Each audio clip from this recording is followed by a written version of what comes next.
Today, we are back at a local car show. This one was in Boardman, Ohio, to look at this 1933 Plymouth four-door sedan. But before getting into all of that, I am Jay. Welcome to What It's Like.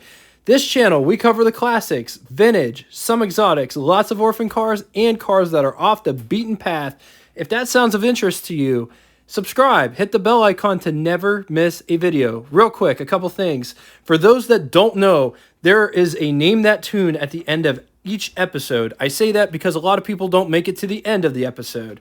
Also, we have a poll up, so be sure to vote for a time slot that is preferred for watching these videos, because we have been doing this for almost a year now, and we haven't had a designated time slot. So be sure to vote for that. It'll be up to vote for the next couple weeks. So there's still going to be some all over the place this week and probably half of next week.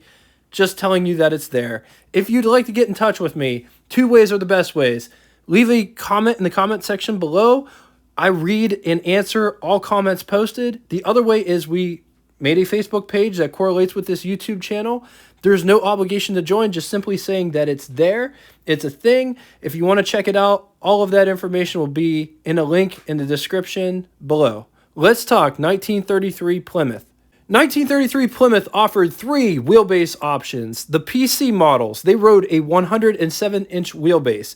The PCXX or Standard 6 rode a 108-inch wheelbase. Those models didn't sell all that well. So Plymouth introduced the PD, which also stood for Deluxe 6 series, which rode a 112-inch wheelbase. And that went on to be Plymouth's bestseller for 1933. For those that don't know, the Plymouth PC as well as the Plymouth PD models, they were very important for Chrysler Corporation history. Following 1932, Plymouth was the only automaker to show sales increase over the 1931 model year.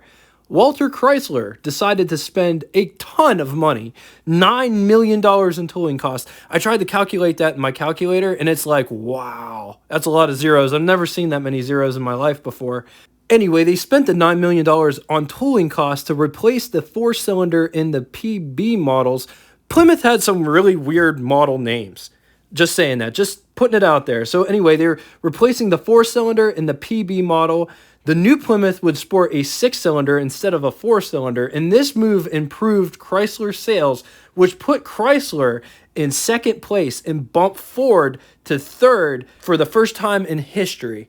So really cool fun fact about this car. This car was introduced by radio. Chrysler bought an hour and a half of airtime on ABC radio system. They used the radio to get in touch with 7,232 dealers across the country.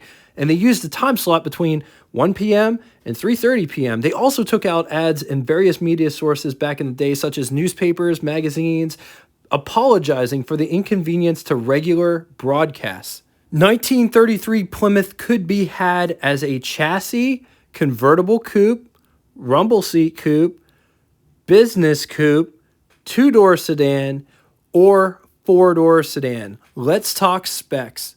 Our featured car for today is the 1933 Plymouth PD four-door sedan. It rides a wheelbase of 112 inches. It is 192.8 inches long. It weighs 2,645 pounds. Price, $545 in 1933, which was equivalent to you spending $12,420.80, which there isn't a car on the market brand new that you could buy for that price now in America. Production.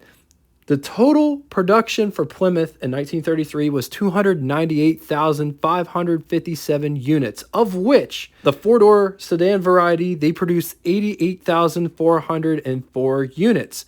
Moving on to engines. Technically, there's only one engine on offer, but they did offer a performance enhancer, which we will get to in a minute. 189.8 cubic inch displacement. Silver Dome inline 6, 3.1 liters, makes 70 horsepower at 3,600 RPM, 130 foot-pounds of torque at 1,200 RPM, with a bore of 3.1 inches and a stroke of 4.1 inches. Compression was 551 to 1. 4 main bearings. It was made in a cast iron block. The optional engine was everything is the same, 189.8 cubic inch displacement, but it featured an aluminum head and it was called Redhead. It made 76 horsepower at 3,600 RPM. Moving on to transmissions, only one transmission on offer, 3-speed manual sliding gear. All right, so getting inside, look at how this opens. Let's talk about this door panel. So it opens the opposite direction, like suicide doors is what they're called. There is no armrest. This is the door handle to get out. This is the window crank for the window. And this is how the window is designed. The window inside there. This is a nice cloth material. This is the over the hood impression of behind the wheel. This is what first person would look like. Adequate room underneath the steering wheel. It's got one sun visor right here, and it's cloth, just like the same material the rest of this interior is made out of. Some dashboard lights. This is for the headlights. This is the choke. I think this one was for the hand throttle. Moving on to the rest of the gauges, notice the gauge cluster is in the center of the dashboard, all the way to the left-hand side. Gasoline, battery, in the center, speedometer, as well as odometer. Off to the right-hand side, water temperature, oil pressure. This one is for freewheeling. This is the glove box right here. Coming to the rear door,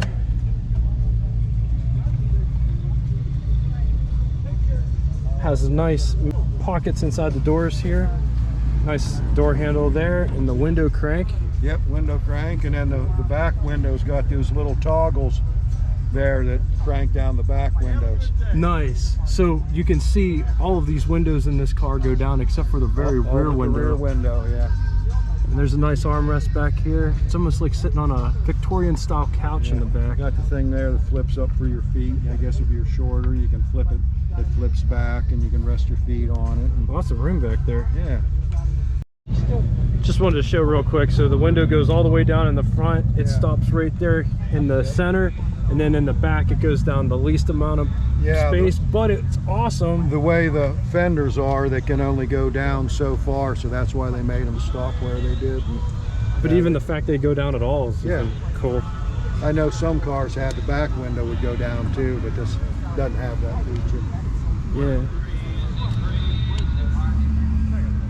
Easy accessibility to the spare tire in the back. On to Name That Tune. First person to give me the correct name of the band as well as artist and song title will have their comment pinned to the top of the comment section.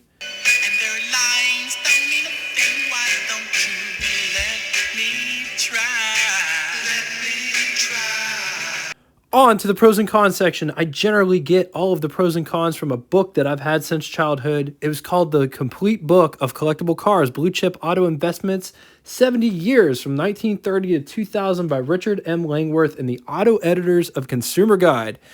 Unfortunately, this car is not in there, so I've come up with my own list of pros and cons.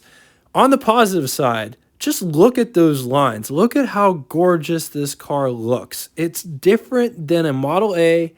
It's different than a Chevy.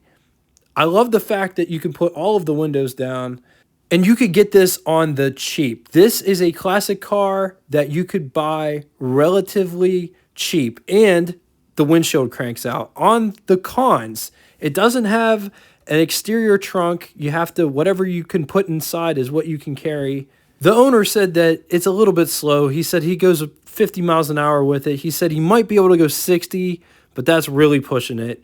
Thank you all so much for coming out and watching this. I really appreciate all of the support. And until next time, toodaloo!